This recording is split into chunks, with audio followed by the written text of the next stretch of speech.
On nous demande ensuite d'utiliser cet arbre et les propriétés des probabilités pour montrer que la probabilité que l'élève choisit soit un élève de la série sciences économiques et sociales est égale à 0,33. Nous savons que nous pouvons noter cette question P de ES. Et nous savons que la probabilité qu'un élève soit en sciences économiques et sociales est égale à la probabilité qu'un élève soit une fille en sciences économiques et sociales plus la probabilité qu'un élève soit un garçon en sciences économiques et sociales.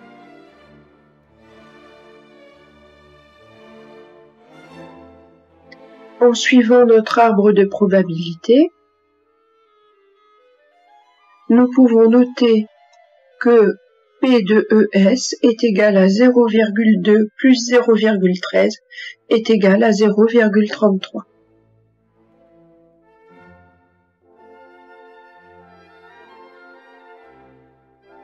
La démonstration est faite.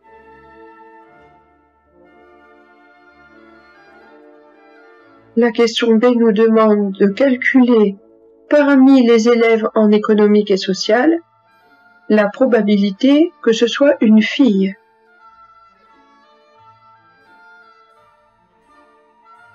Nous venons de calculer la proportion d'élèves en sciences économiques et sociales.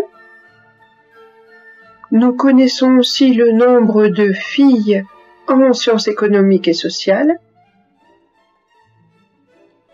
La probabilité donc de trouver une fille parmi les élèves qui sont en sciences économiques et sociales est égale à 0,2 divisé par 0,33 et c'est à peu près égal, d'après la calculatrice, à 0,61. En arrondissant au centième près, bien sûr.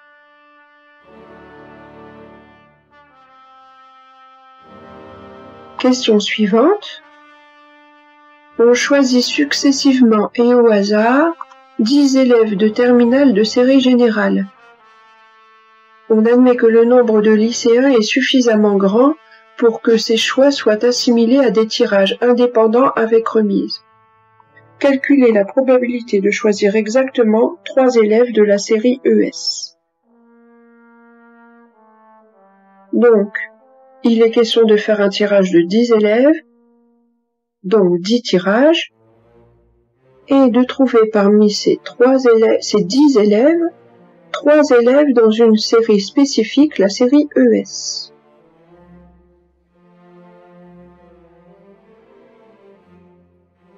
Pour ce calcul, nous utiliserons la loi binomiale.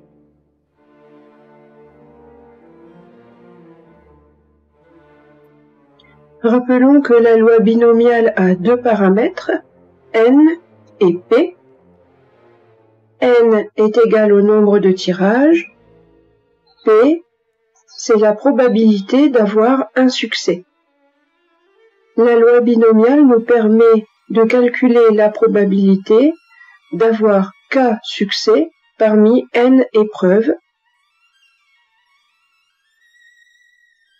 Cette probabilité est égale à la combinaison de k parmi n, multipliée par la probabilité de succès puissance k, multipliée par la probabilité d'échec puissance n-k.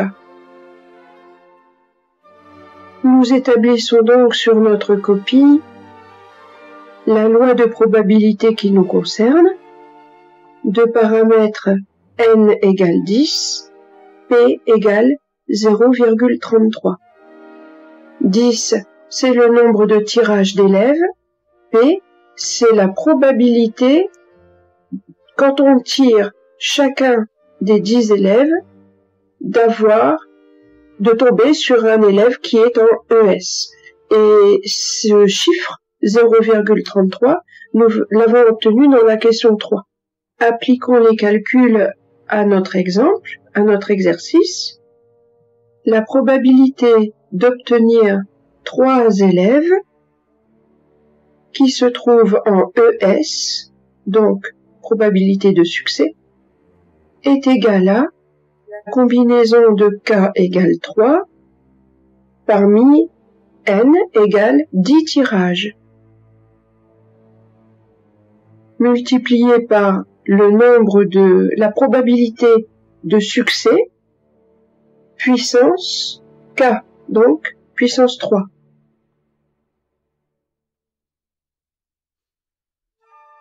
Multiplié par la probabilité d'échec. L'échec, c'est l'inverse du succès, donc 1 moins 0,33 égale 0,67. Multiplié par 0,67 puissance n moins k. N, c'est le nombre de tirages qui est égal à 10. K, c'est le nombre de succès qui est égal à 3. N moins k est égal à 10 moins 3 égale 7. La formule de calcul est complète. Mais comment pouvons-nous calculer la combinaison de k parmi n? Autrement dit, la combinaison de 3 parmi 10.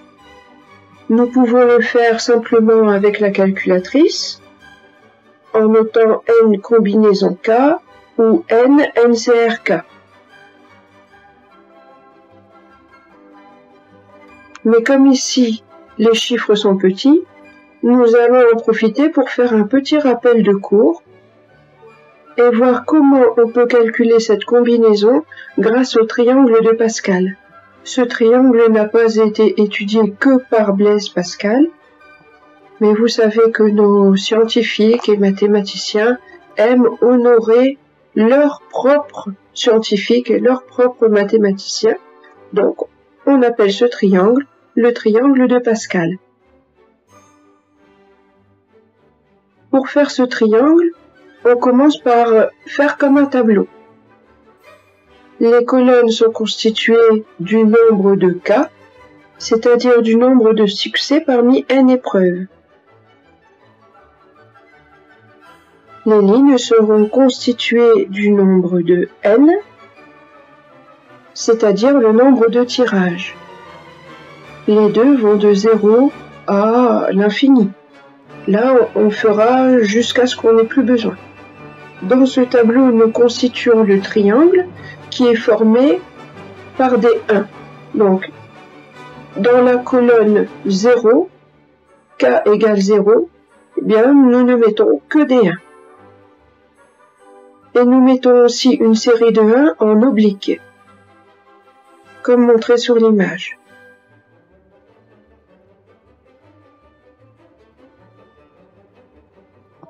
Voici l'ossature de notre triangle.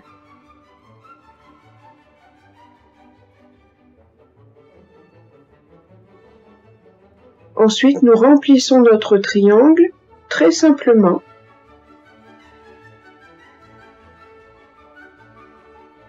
Nous additionnons ensemble deux chiffres qui se trouvent l'un à côté de l'autre, et sous celui qui est à droite, nous écrivons la somme.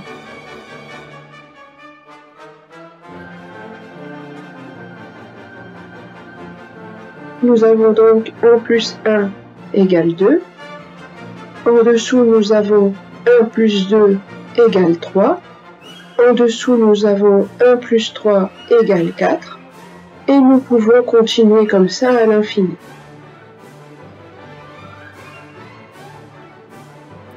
Au brouillon, nous pouvons réaliser notre triangle de Pascal de façon complète.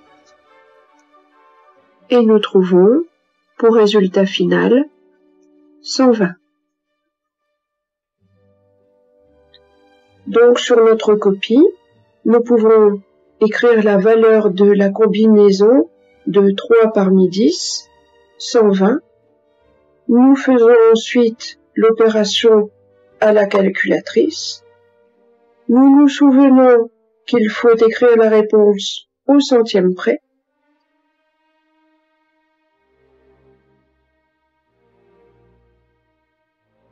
La probabilité que parmi les 10 tirages, il y ait 3 élèves qui soient en ES est environ égale à 0,26.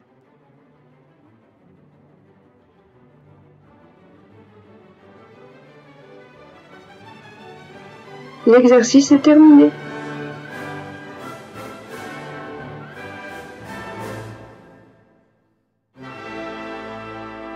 Ça donne faim, non ?